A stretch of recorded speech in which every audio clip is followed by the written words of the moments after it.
مفسدات نماز، مفسدات نماز کا مطلب جو نماز کو فاسد کر دیتی ہے، یعنی توڑ دیتی ہے، ختم کر دیتی ہے۔ یعنی ہم جب نماز پڑھتے ہیں تو ہمارا کون سا کام ہماری نماز کو توڑ دیتی ہے، یہ بہت اہم ہے۔ کافی لوگ نماز پڑھتے ہیں لیکن نماز کے درمیان ان سے یہ غلطی ہو جاتی ہے اور یہ احساس تک نہیں ہوتا کہ ہم سے یہ غلطی ہوئی جن کی وجہ سے نماز ہماری ختم ہو گئی۔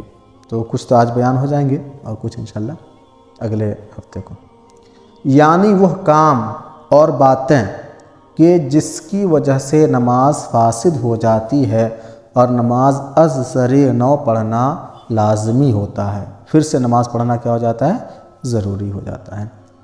جن کی وجہ سے نماز فاسد ہو جاتی ہے اور سجدہ سہو کرنے سے بھی نماز درست نہیں ہوتی، یعنی یہ وہ چیزیں ہیں کہ اگر آپ اس کو نماز کے اندر کر لیے تو اب آپ کی نماز سجدہ سہو سے بھی کافی نہیں ہوگی بلکہ دوبارہ پھر سے پڑھنا کیا ہوگا؟ ضروری ہوگا۔ پہلا دیکھیے کیا ہے، نماز کی حالت میں بات کرنے سے نماز فاسد ہو جائے گی۔ یہ تو بہت آسان لگ رہا ہے بات کرنا، لیکن اس کی کتنی صورتیں ہیں۔ پھر چاہے وہ کلام کرنا عمدن ہو یا خطأن ہو یا سہون ہو۔ عمدن کس کو کہتے ہیں؟ جان بوجھ کر۔ خطأن کس کو کہتے ہیں؟ غلطی سے۔ سہون کس کو کہتے ہیں؟ بھول کر۔ تینوں صورت میں کیا ہوگی؟ نماز فاسد ہو جائے گی۔ اب ہر ایک کی مثال سمجھیے، یہ بہت اہم ہے۔ عمدن کلام کرنے سے کیا مطلب ہے کہ عمدن یعنی جان بوجھ کر بات کرنے سے یہ مراد ہے کہ اس کو معلوم تھا کہ نماز میں کلام کرنے سے یعنی بات کرنے سے نماز فاسد ہو جاتی ہے، پھر بھی اس نے جان بوجھ کر کلام کیا۔ یہ کیا ہوا؟ عمدن یعنی جان بوجھ کر۔ اب اس نے جان بوجھ کر کلام کیا تو اس کی نماز فاسد ہو گئی۔ اور خطأن یعنی غلطی سے بات کرنا، یہ کیا مراد ہے اس سے؟ خطأن کلام کرنے سے یہ مراد ہے کہ اس کو یہ مسئلہ معلوم ہی نہ تھا کہ نماز میں کلام کرنے سے نماز فاسد ہو جاتی ہے، یا قرأت وغیرہ اذکار نماز کہنا چاہتا تھا اور غلطی سے زبان سے کوئی جملہ بات نکل گیا، اور ان تمام صورت میں کیا ہوگی؟ نماز فاسد ہو جائے گی۔ خطأن کا مطلب کیا ہوا؟ کہ اس کو معلوم نہیں تھا، جیسے کہتے ہیں نا ہم کو پتہ ہی نہیں تھا تو ہماری نماز تو ہو جانی چاہیے، ہم کو اس چیز کا علم نہیں تھا۔ یہ عذر نہیں ہے، شریعت کے نزدیک نہ جاننا عذر نہیں ہے، بلکہ آپ کو جاننا ضروری تھا۔ نہ جاننے کی وجہ سے اگر آپ غلطی کرتے ہیں تو شریعت کے نزدیک یہ معذور نہیں ہوگا، یہ شریعت کے نزدیک عذر نہیں مانا جائے گا، بلکہ آپ کا وہ کام درست نہیں ہوگا۔ یہ خطأن سے مراد ہے، چاہے کوئی بھی کام ہو نماز کے اندر۔ یہ تو ایک مثال تھی بات کرنے کی۔ اور سہون کلام کرنے سے کیا مراد ہے؟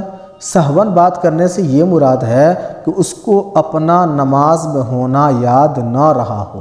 جیسے نماز پڑھ رہا اس کو دھیان ہی نہیں کہ ہم نماز میں، کبھی کبھی ذہن بٹ جاتا ہے، ایسا لگتا ہے کہ اس کو پتہ ہی نہیں کہ ہم کس دنیا میں ہیں، اور اسی کے درمیان وہ بات کر لیا تو یہ کیا ہوا؟ بھول کے ہوا، اس لیے کہ اس کو پتہ ہی نہیں تھا، ذہن ہی میں نہیں تھا۔ اس صورت میں بھی کیا ہوگی؟ نماز فاسد ہو جائے گی، ٹوٹ جائے گی نماز، وہاں سے پھر آپ کو دوبارہ پڑھنا ضروری ہے۔ سہون بات کرنے سے یہ مراد ہے کہ اس کو اپنا نماز میں ہونا یاد نہ رہا ہو اور منہ سے کوئی بات نکال دی۔ الغرض عمدن، خطأن اور سہون کسی طرح بھی نماز میں کلام کرے گا، نماز فاسد ہو جائے گی۔ مسئلہ دیکھیے، کلام کرنے میں زیادہ یا کم بولنے کا فرق نہیں۔ اب ایسا نہیں کہ آپ کلام کر رہے ہیں تو بات کر رہے ہیں، کافی بات کی، اس کا کوئی مطلب نہیں ہے، بلکہ تھوڑا بات کریں، تھوڑی بات کریں، تھوڑا کلام کریں یا زیادہ کریں، آپ کی نماز فاسد ہو جائے گی۔ کلام کرنے میں زیادہ یا کم بولنے کا فرق نہیں، اور یہ بھی فرق نہیں کہ اس کا کلام بیرون نماز سے امور کے متعلق ہو یا نماز کے متعلق، یعنی جب وہ بات کر رہا ہے تو اس کا بات کرنا ایسا نہیں ہے کہ نماز کے باہر کا ہے یا اندر کا ہے، اس سے کوئی مطلب نہیں، اگرچہ نماز کے اندر کا ہے تب بھی نماز کیا ہو جائے گی؟ فاسد ہو جائے گی۔ یا نماز کے متعلق یعنی نماز کی اصلاح کے متعلق ہو، مثلا یہ ہم لوگ پیچھے بھی پڑھ چکے تھے، اس کا بات کرنا اگرچہ نماز کے اندر نماز کی چیز ہے لیکن وہ غیر محل میں ہے، تب بھی نماز فاسد ہو جائے گی، جیسے کہ ہم اس میں بیان کیے تھے امام قاعدہ اولیٰ میں بیٹھنا بھول گیا۔ امام قاعدہ اولیٰ کس کو مطلب دوسری رکعت میں بیٹھنا بھول گیا اور تیسری رکعت کے لیے کھڑا ہو گیا اور مقتدی نے امام کو بتانے کی غرض سے کہا بیٹھ جاؤ، لقمہ دیا یا صرف ہی کہا تو مقتدی کی نماز کیا ہو جائے گی؟ فاسد ہو جائے گی، کیونکہ یہ نماز کے اندر کی بات تھی، پھر بھی جو ہے نا نماز فاسد ہو جا رہی ہے۔ کیوں؟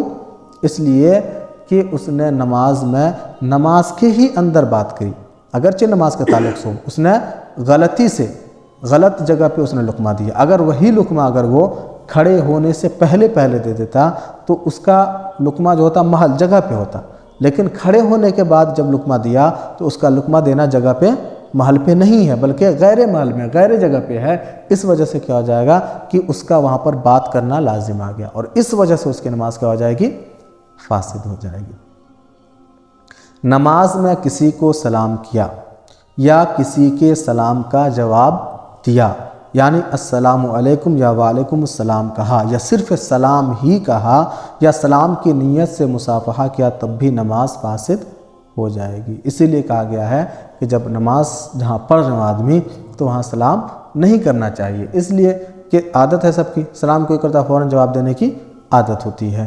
تو اب کوئی سلام کیا، اگر اس سے جواب نکل گیا تو نماز ان کی ختم ہو جائے گی۔ اسی وجہ سے خاص طور سے جہاں پر نماز وغیرہ پڑھتے ہو آدمی کو سلام نہیں کرنا چاہیے۔ نماز میں کسی کو سلام کیا یا کسی کے سلام کا جواب دیا ہے، یعنی السلام علیکم یا وعلیکم السلام کہا یا صرف سلام ہی کہا یا سلام کی نیت سے مصافحہ کیا تو نماز کیا ہو جائے گی؟ فاسد ہو جائے گی۔ 4 رکعت والی نماز پڑھ رہا تھا اور 2 رکعت والی نماز پڑھ رہا ہوں یہ سمجھ کر 2 رکعت پر سلام پھیر دیا تو بھی نماز فاسد ہو جائے گی، اس پر بنا جائز نہیں از سرے نو پڑے۔ یہ بہت اہم مسئلہ ہے، اس میں بہت سارے لوگ جیسے کہ مان لیجئے 4 رکعت والی نماز وہ پڑھ رہا ہے، ٹھیک ہے، ظہر کی 4 رکعت سنت پڑھ رہا ہے اور 2 رکعت پر ہی وہ سلام پھیر دیا، اب کیا کرے وہ کہ اس وہیں پر کھڑے ہو کر کے اس نماز کو مکمل کرے گا یا دوبارہ اس کو نماز پڑھنا پڑے گی؟ تو اگر اس نے یہ کام یعنی 4 رکعت والی نماز میں یہ سمجھ کر کے پڑھ رہا ہے، مطلب کہ بھول کر کے وہ سلام پھیر دیا کہ جو ہے میں 2 ہی رکعت پڑھ رہا ہوں، تو کیا اس کی نماز کیا ہو جائے گی؟ فاسد ہو جائے گی۔ اب اس کو پھر سے پڑھنا پڑے گا، ہے نا۔ 4 رکعت والی نماز پڑھ رہا تھا اور 2 رکعت والی نماز پڑھ رہا ہوں یہ سمجھ کر 2 رکعت پر سلام پھیر دیا تو نماز فاسد ہو جائے گی۔ لیکن اگر بھول کر کے یہ نہیں سمجھا کہ 2 رکعت والی نماز پڑھ رہا ہوں بلکہ 4 رکعت والی اس کے ذہن میں، لیکن بھول کر کے سلام پھیر دیا، تو اب اس کے لیے حکم کیا ہے کہ وہ کھڑے ہو کر کے پھر اس میں بنا کر سکتا ہے۔ لیکن 2 رکعت والی نماز سمجھ کر کے وہ سلام پھیر دیا تو اب وہ بنا یعنی اس نماز کو مکمل نہیں کر سکتا بلکہ اس کو دوبارہ پڑھنا کیا ہے؟ ضروری ہے۔ سلام پڑھنے کے بعد پھر سے کنٹینیو کر سکتا ہے؟ ہاں، اگر بھول کر کے کیا، لیکن اگر یہی سوچ کے کہ میں 2 ہی رکعت والی نماز میں ہوں تو پھر اس کو نہیں آئے گا، ٹھیک ہے۔ اس کے بعد پھر انشاءاللہ آگے کافی اہم مسائل ہیں، اس کو انشاءاللہ بعد میں بیان کریں گے۔